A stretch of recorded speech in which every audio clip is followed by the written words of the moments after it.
Turma, se existe algo líquido e certo na nossa vida,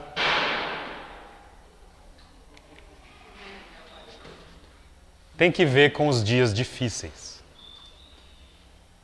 Todo mundo passa por dias difíceis. Mais cedo ou mais tarde, as lutas chegam. Na verdade, foi Jesus quem disse que no mundo nós teríamos aflições. Jesus faz uma constatação da nossa realidade. A realidade desse mundo é que as lutas vão vir, as angústias vão chegar, os dias de tempestade chegam. Às vezes a gente consegue ver o temporal chegando. Às vezes não. Às vezes nós estamos no dia... Obrigado, filho. No dia mais normal e chega inesperadamente uma ligação, chega uma situação, uma situação de saúde, um carro que se bate, um grito que se ouve e chega de repente uma nuvem negra, os dias de aflição. E se existe para mim pelo menos nos últimos tempos, nessas fases de aflição, um texto que tem mexido comigo é o texto do Salmo 34, que eu estou chamando aqui no título dessa conversa aqui, Cântico para os Dias Difíceis. Eu tenho falado para vocês que eu tenho alternado então as séries da igreja. Nós estamos no livro de Atos, que lida mais com a eclesiologia, com o jeito da gente ser igreja, mas por conta de lidar com esse tema um pouco mais coletivo, eu estou alternando esse ano com sermões mais pastorais. E hoje eu começo uma minissérie, ainda não sei de quantos capítulos, mas sobre esse cântico aqui do Salmo 34, que tem sido usado como cântico de dias difíceis. É interessante que na nossa igreja, essas séries pastorais, elas mexem bastante comigo. Foi assim quando nós tivemos a série sobre Gálatas, o fruto do Espírito no passado, sobre os 12 apóstolos, enfim, sobre o coração, bem-aventuranças. Normalmente, quando nós temos esse momento de estudar temas mais pastorais, eu gosto de me concentrar em porções menores. E é algo que nós vamos começar a fazer hoje aqui no Salmo 34. E por que ele é um cântico para os dias difíceis? Porque o Salmo 34 lida com um tema, basicamente, que é o tema da esperança. E eu entendo, os teólogos entendem que os salmos têm várias funções. Muitas tradições vão dizer que as funções dos salmos são basicamente funções litúrgicas. Dentro da liturgia de Israel e depois da igreja, o salmo ele serve como uma orientação de como seria o culto e de como deveria ser a adoração. E, inclusive, há pastores que defendem hoje que todos os cânticos da igreja deveriam ser salmos. Não é essa a nossa perspectiva, embora a gente entenda que muitos salmos são litúrgicos.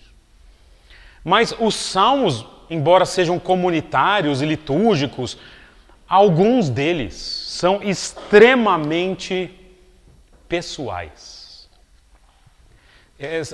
São salmos que... Agora é Pedro, né, que vai falar, né? Digo eu, não o Senhor. São salmos que eu chamo de ralo da alma. Ou seja, é por onde a alma do salmista escorreu. Sugou ali o que estava dentro, é um salmo de peito aberto. Aliás, há salmos chamados inclusive imprecatórios, que são assim. O que é um salmo imprecatório? É que ele lança as maldições sobre os inimigos. Dá vontade às vezes, não dá?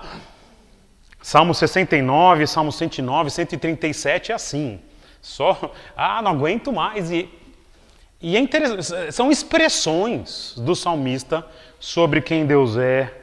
Há salmos que lidam com injustiça, Salmo 37, Salmo 73, quando está cheio e vê gente injusta prosperando, são salmos que a gente costuma muitas vezes usar. Há inclusive um salmo muito interessante que é de pura teologia, bibliologia aplicada, Salmo 119. Mas se tem um salmo que a gente vai ler inteiro hoje, embora só vá lidar com 3 versículos, que é o salmo quando a gente está meio deprê, passando por lutas, recebeu um livramento, a gente vai ver o contexto desse salmo. Se tem um salmo que eu tenho recorrido, é o Salmo 34, que é um salmo de Davi. Então abra comigo o Salmo 34. Nós vamos ler ele inteiro hoje, são 22 versículos. E não é à toa que são 22 versículos, porque cada versículo na língua hebraica começa com uma letra do alfabeto hebraico, mas é um salmo realmente de expressão da alma de Davi. E vou pedir que você abra então, o salmo vai ser projetado para a gente aqui. Nós vamos começar a lidar com ele hoje.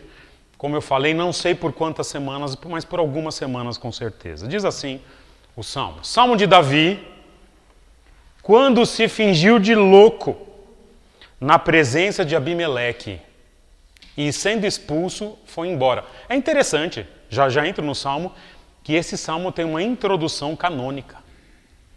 Compõe o salmo, antes do versículo começar, essa introdução. Ele dá o contexto, não foi alguém fora da escritura que escreveu isso, foi o autor, ou quem registrou o salmo de Davi, deixou registrada para a gente a ocasião que o salmo é escrito. E o salmo diz assim: bendirei o Senhor o tempo todo, os meus lábios sempre o louvarão. A minha alma se gloriará no Senhor, ouçam os oprimidos ou os pobres e se alegrem. Proclamem a grandeza do Senhor comigo, juntos exaltemos o seu nome. São esses 3 versículos que a gente vai lidar hoje. Mas continuando, o salmo diz assim: busquei o Senhor e ele me respondeu, livrou-me de todos os meus temores. Os que olham para ele estão radiantes de alegria, e os seus rostos jamais mostrarão decepção.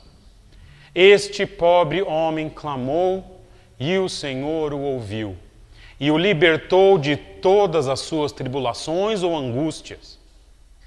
O anjo do Senhor é sentinela ao redor daqueles que o temem e os livra. Provem e vejam como o Senhor é bom e como é feliz o homem que nele se refugia. Temam o Senhor, vocês que são os seus santos, pois nada falta aos que o temem.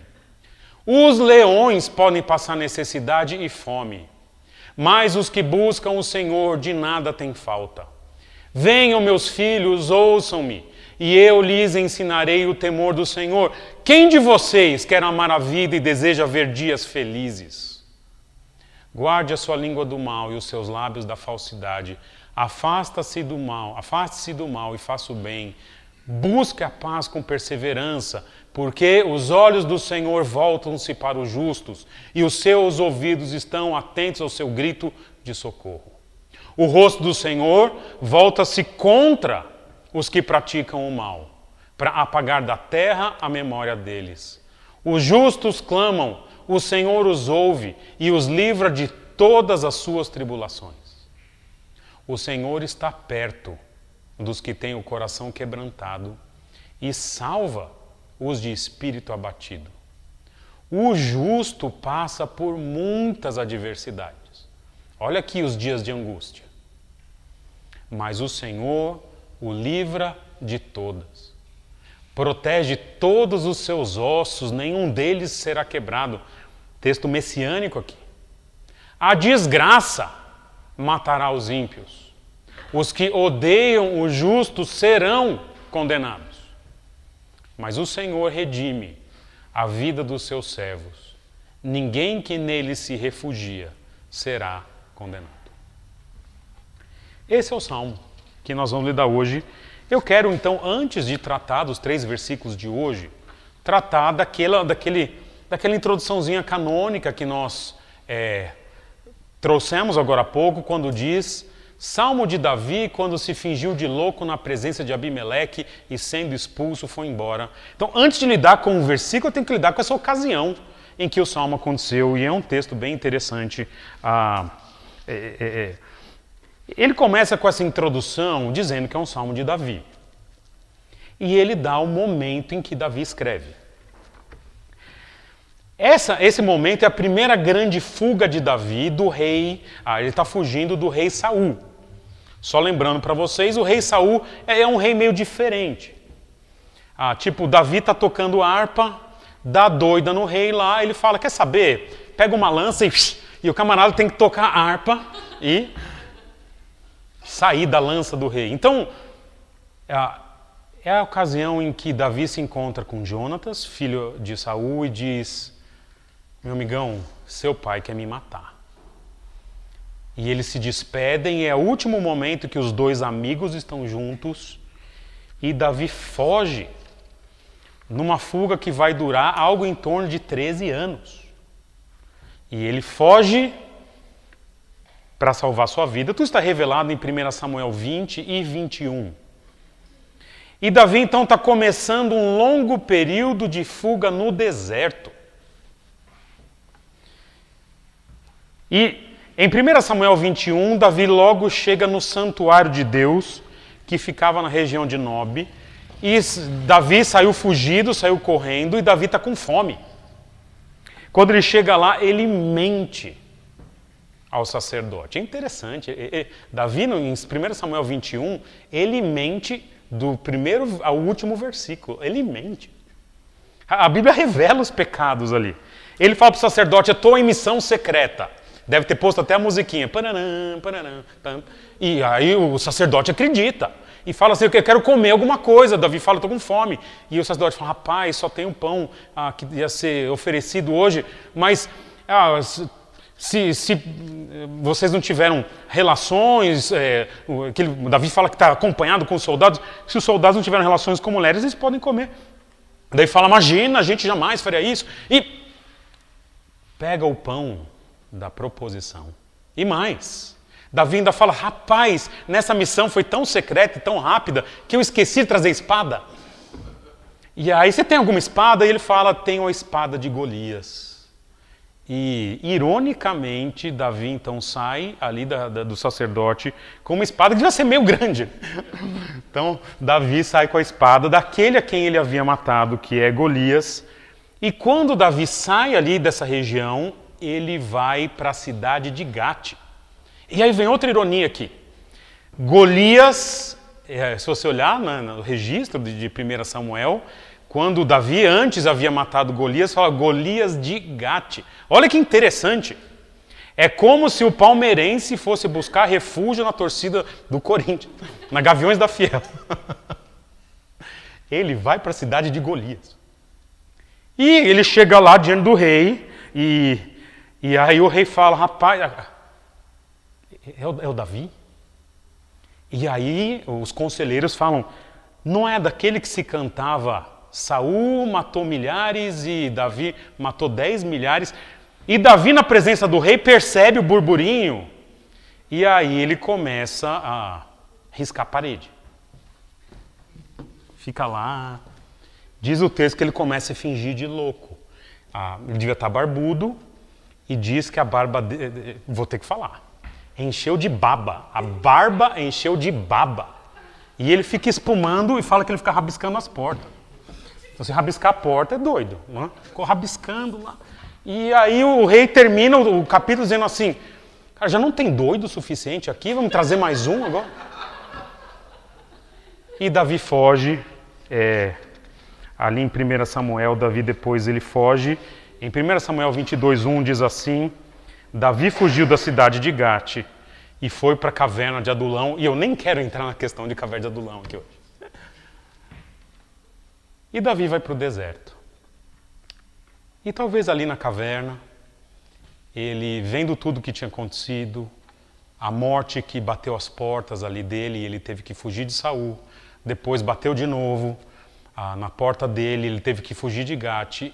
E ali agora, ele escreve essa música, essa canção. E o que o salmista vai falar neste texto, no Salmo, com as 22 letras do alfabeto hebraico, cada uma começando cada versículo, ele vai mencionar a esperança de um homem que estava angustiado. É depois do livramento que Davi percebe quem é Deus para ele. E eu quero lidar basicamente com os 3 primeiros versículos, quando ele começa essa canção, com as 3 primeiras letrinhas do alfabeto hebraico. Aleph, Beit, Gimel seria na língua hebraica, mas ele Diz assim nesses 3 primeiros versículos, nessa ocasião que ele fala, ufa, o Senhor me livrou. E aí ele diz, bendirei o Senhor o tempo todo. Os meus lábios sempre o louvarão. A minha alma se gloriará no Senhor. Ouçam os pobres, os oprimidos e se alegrem. Proclamem a grandeza do Senhor comigo e juntos exaltemos o seu nome. O tema dos primeiros 3 versículos, quando Davi percebe a sua situação em que houve o livramento, o tema que ele usa é a adoração. Bendirei, louvarão, gloriará, proclamem, exaltemos.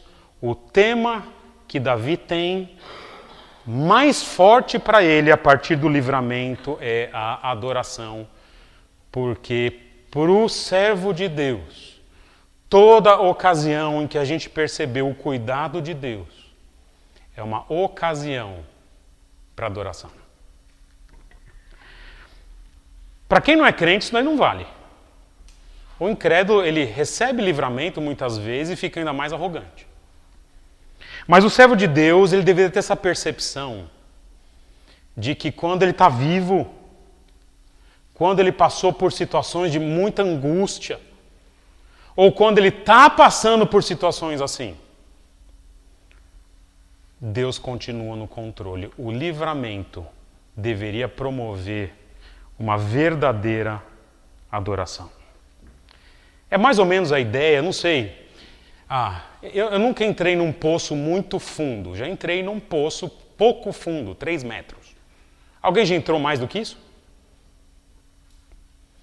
O rapaz que cavou o poço da nossa casa, o poço chegou a ter 38 metros. Quando você entra num poço, eu imagino, tendo entrado, quando começou eu entrei. Mas depois do 3º dia, nunca mais. Quem deve entrar num poço assim tão profundo, 1 metro de diâmetro? O único lugar, quando ele vai descendo, o único lugar em que ele pode olhar é para cima. Talvez seja essa ideia que Davi tem agora. Ele estava sendo perseguido por todos os lados. E ele percebe que o livramento veio de cima. Ou mais, eu vou contar uma história para vocês aqui. O Maurício não está aqui hoje. Eu olho para a cadeira vazia, assim, me dói o coração. O Maurício está no Japão com a sua família, não sei se chegaram. Acho que ainda não deu tempo, porque, eles saíram ontem, devem chegar anteontem, né? Porque tem questão de fuso. Deve demorar. Né? Mas eu acho que o verdadeiro Maurício lembraria da história que eu vou contar aqui, né? Quando eu estava no exército, eu lembro a primeira noite que eu passei ao relento na vida. Eu acho que talvez tenha sido só na época do exército que eu passei noites ao relento. Mas a primeira que eu passei, a gente estava terminando o nosso acampamento de introdução ali, o acampamento geral, em fevereiro, e muito cansado, era de quinta para sexta-feira, e o tenente falou assim, olha turma, hoje é a última noite. E para a gente dormir, hoje não tem barraca, vai ser cada um por si. Então a gente foi numa região de mata, e aí ele falou, se você quiser montar o seu bivac é uma barraquinha individual que você faz com equipamento, ou você dorme. Eu estava tão cansado. E eu peguei, me enrolei no plástico que a gente usava, chamado poncho, que eu tenho até hoje, e me joguei no chão. Falei, vou dormir aqui. Tinha uma clareirinha onde eu estava. Depois de 5 dias, peguei no sono, dormi. Eu me lembro que tinha um pouco de lua naquela noite. Não era uma lua cheia, mas tinha luas e estrelas, eu me lembro. E eu me lembro de ter acordado em algum momento da madrugada e falado, nossa, já amanheceu. E eu me lembro da sensação muito estranha, porque eu olhei no relógio. E eram 2h30. E eu falei, rapaz, como que amanheceu às 2h30? Quando a gente está num momento muito escuro, qualquer ponto de luz a gente pensa que é uma grande luz. É por isso que eu achei que tinha amanhecido. O que está acontecendo nesse salmo é que Davi passou por um tempo muita escuridão, correndo para salvar sua vida. Agora ele percebe que havia uma luz. E por causa disso, ele agora vai ter uma adoração a Deus nesses 3 versículos. Mas ele é interessante que essa adoração vai ter algumas características que ele vai incentivar. Ele vai nos incentivar que não seja uma adoração qualquer. E eu quero trabalhar como é essa adoração em 3 características rapidamente para a gente aqui hoje, porque já são 11h05 e ainda tem metade do culto para acontecer. Né? Mas olha que interessante. Primeira característica dessa adoração está no versículo 1, quando diz: bendirei o Senhor o tempo todo, e os meus lábios sempre o louvarão. A primeira característica dessa adoração que Davi percebe agora, tendo passado por um momento de escuridão, um momento de poço, é que a adoração agora deveria ser contínua. Bendirei o Senhor o tempo todo, os meus lábios sempre o louvarão. Sabe o que Davi percebeu há 3.000 anos atrás? O que Davi percebeu 3.000 anos atrás, muitos de nós ainda não percebeu. O que Davi se ligou quando passou por essa situação, muita igreja hoje ainda não se ligou. O que Davi percebeu ali é que não existe um negócio chamado momento de louvor. Não existe. O que existe é uma vida de louvor. A não ser que o momento de louvor dure 80 anos, aí tudo bem. Mas ele está dizendo o seguinte: eu bendirei o Senhor o tempo todo. Os meus lábios sempre o louvarão. Esse é o padrão que eu quero para mim agora, uma adoração contínua. A realidade, turma, é que eu e você compartimentamos a vida. Louvor da gente, o louvor é na igreja e no culto, e normalmente na hora da música. Aliás, conheci uma igreja, vários de vocês conhecem, em que os avisos aconteciam depois de encerrado o culto. Porque aviso não é culto. O que o texto está dizendo é que louvor, adoração, culto é sempre, o tempo todo. Quando Davi tem o livramento, cai a ficha para ele. A adoração, ela não acontece em momentos, acontecem numa vida. A adoração acontece não só quando vem o livramento. A adoração deveria acontecer, se ela é contínua, quando o livramento não vem. Porque às vezes não vem. A adoração deve acontecer quando a gente é perseguido, humilhado, ofendido, desprezado. Porque há momentos da vida em que isso acontece. Mas compõe o tempo todo. Aliás, esse é o grande tema de um dos mais importantes livros do Antigo Testamento, o livro de Jó. Porque justamente a ideia do diabo é o seguinte: Jó só adora a Deus porque ele tem interesse. Ele recebe para isso. Ele recebe bens, ele recebe família, ele recebe poder. E aí o diabo fala para Deus: tira tudo que você vai ver se ele te adora. E aí tira bens, continua adorando. Tira filhos, continua adorando. Tira a saúde, continua adorando.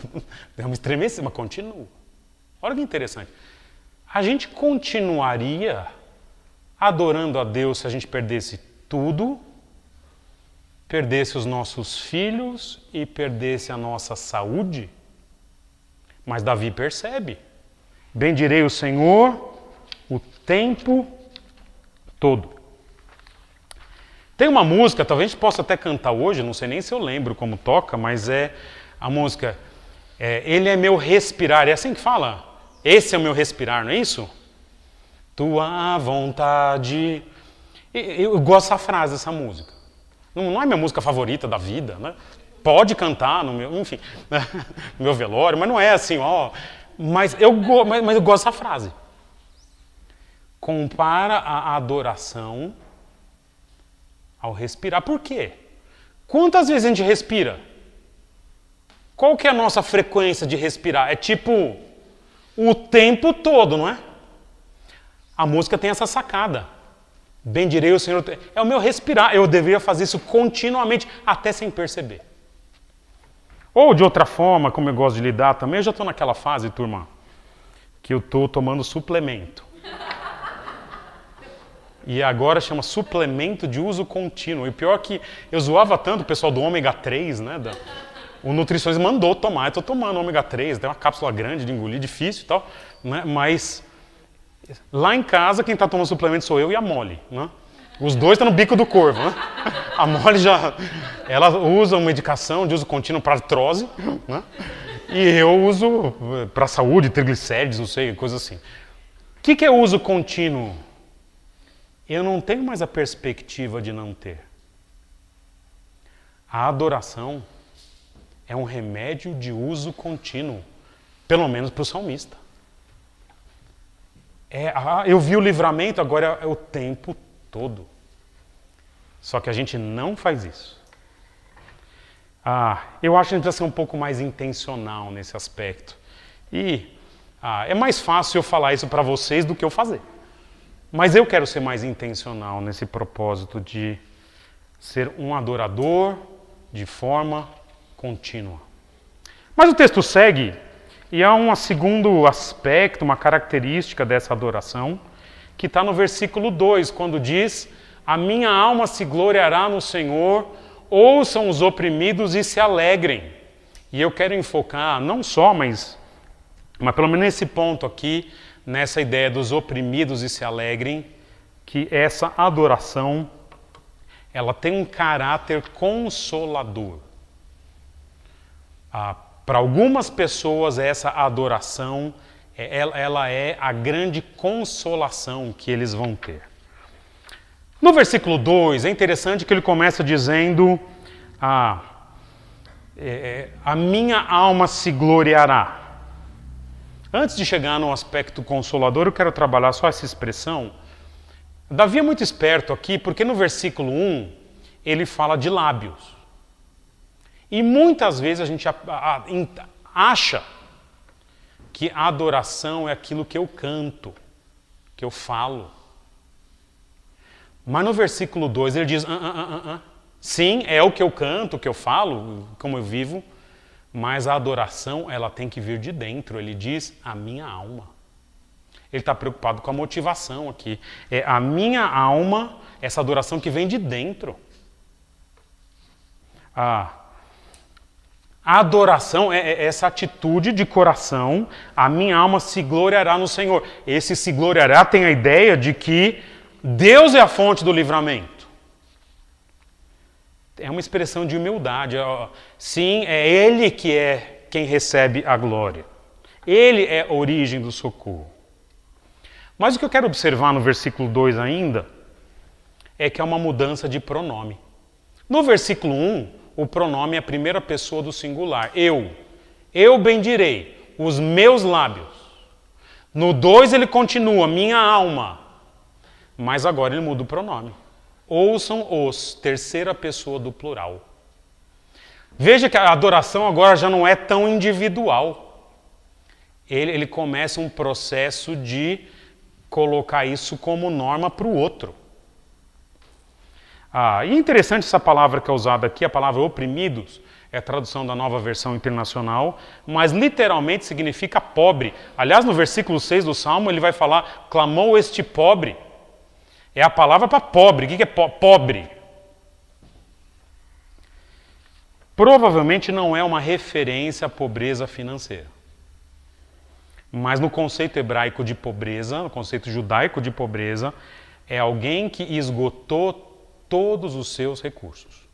Sejam eles recursos espirituais, sejam suas forças, seja sua vitalidade, sua vida espiritual. O pobre aqui é alguém que não tem nenhum recurso que tenha valor para aquilo que ele precisa. Ouçam os humildes, os pobres, os oprimidos. O que ele está dizendo? Ouçam vocês que não têm nada e se alegrem. E eu quero só pensar um pouquinho aqui. O que ele está dizendo? Se alguém não tem nada, e acontece, tem gente que não tem recurso nenhum. Se alguém esgotou suas forças, esgotou seus recursos, esgotou sua saúde, não tem nada. Olha o que ele está dizendo. Mas tem o Senhor, tem tudo. Agora, o contrário não está aí, mas o contrário é verdadeiro. Tem gente que tem tudo nessa vida. O camarada é bonito, rico, inteligente, engraçado, não é? Mas se não tem o Senhor, não tem nada. Olha que interessante. O que ele está dizendo? Se você não tem nada, é feio, pobre, chato, sem graça, mas tem o Senhor, já pode se alegrar, porque tem tudo, amigo.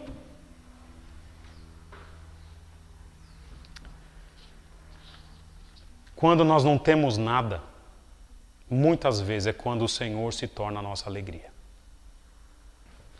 Naquele livro do contentamento que tem ali na igreja, ele vai dizer, num capítulo que eu mencionei umas 2, 3 semanas atrás, Deus tira de nós muitos dos prazeres da nossa vida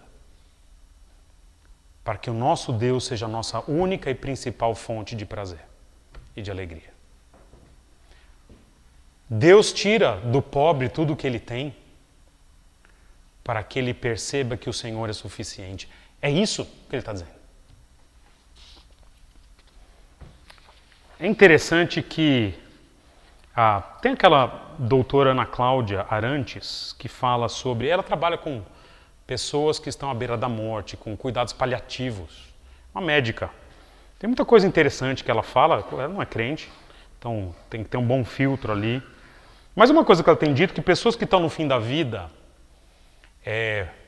quando chegam ali no leito de morte, naqueles seus últimos dias, últimas horas, o que as pessoas mais valorizam são os relacionamentos, não as coisas que tiveram.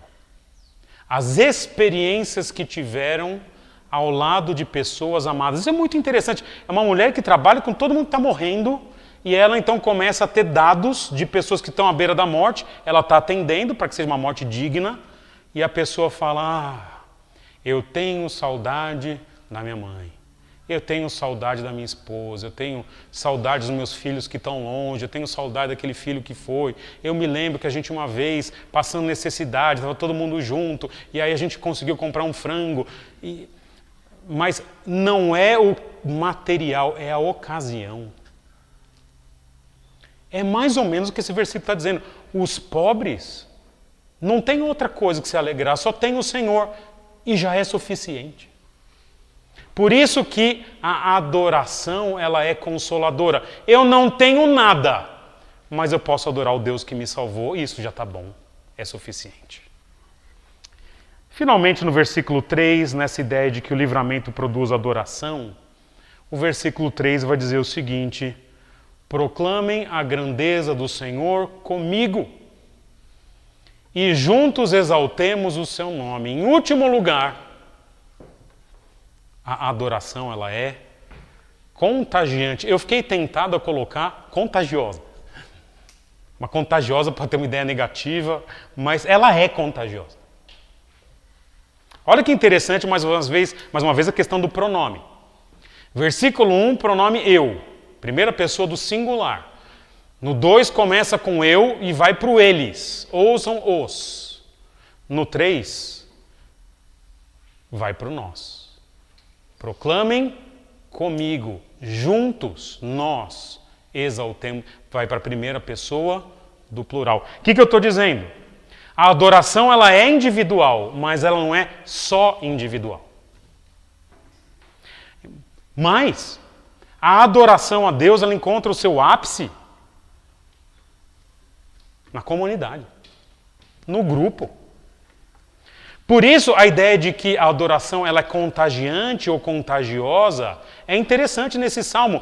Ele passou sozinho, ele estava sozinho diante do sacerdote. Mas agora Ele quer que mais pessoas experimentem o que Ele está experimentando com Deus, que é uma adoração comunitária, contagiante, contagiosa. Porque Deus, turma, é mais exaltado quando pessoas diferentes, difíceis, pecadoras, terríveis, complicadas, como nós, juntos agora começamos a perceber o que Deus está fazendo com a gente. E um começa a agradecer a Deus e o outro incentiva esse e é uma comunidade agora que agradece a Deus. E eu quero lembrar, turma, que essa adoração comunitária, ela pode ser musical, mas não tem que ser só musical.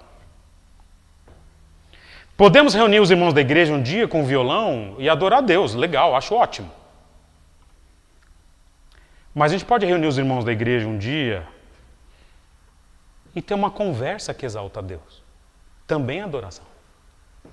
A gente pode reunir a igreja um dia e ofertar para outra igreja, para irmãos. A gente pode reunir a igreja um dia e falar, olha, vamos pintar a casa de alguém, juntos. O irmão lá está precisando, está sem recurso, vamos. E nós vamos. Estamos adorando a Deus como comunidade, exaltando o nome dele através do serviço, por exemplo. Mas o que é interessante é que alguém precisa eventualmente acender a fagulha. Vocês já viram que no caminho, na estrada, muitas vezes, nessa época do ano, até que choveu esse ano, talvez nem tanto, mas você começa os foguinhos na estrada, sabe? E de repente você vê lá, atenção, a reserva de Nazaré Paulista pegando fogo. Alguém foi lá, jogou uma bituquinha de cigarro, jogou alguma coisinha, não é? Era um foguinho no matinho e de repente queimou um estado inteiro. No bom sentido, é isso que Davi quer. Que uma fagulha de um homem acenda um incêndio de adoração. Alguém que tomou a decisão de ser grato a Deus, agora proclamem a grandeza do Senhor comigo. Vem mais um, depois outro, né? Quase Forrest Gump, né? E vai todo mundo ali, de repente, todos juntos exaltando o nome do Senhor. E para ilustrar esse último ponto, foi por isso que eu inverti a ordem do culto. Porque tendo estudado que essa adoração ela é contínua, consoladora e, sobretudo, contagiante, nós agora vamos aplicar isso. Como? Cantando e orando uns pelos outros. É o que nós vamos fazer. Como a gente faz na reunião de oração, nós vamos fazer aqui. Uma coisa mais livre, vocês vão receber o caderninho de música. Está com você, né, Cassiano? Obrigado, querido. Qual que é a minha ideia aqui? É o que nós vamos fazer agora em música se torne contínuo em vida. Quando a gente encerrar o culto, a gente só encerrou a reunião, não o culto. Que ela seja consoladora. Se hoje você está aflito, a gente agradece ao nosso Deus. Mas se você não está aflito hoje, vai chegar o dia que você vai ficar. Sendo contínua, a gente começa na nossa vida uma direção de gratidão e adoração. E finalmente, que essa adoração seja contagiante. Alguns de nós que estão mais próximos de Deus hoje e outros menos. Não tem problema. É por isso que nós somos uma comunidade. Mas um começa a incentivar o outro a, de fato, adorar o nosso Deus. Pode chamar a criançada, a gente vai cantar agora, então. Ok? Então, nós vamos cantando. Vamos ficar de pé? Depois a gente senta um pouquinho também, pode ser? Vamos?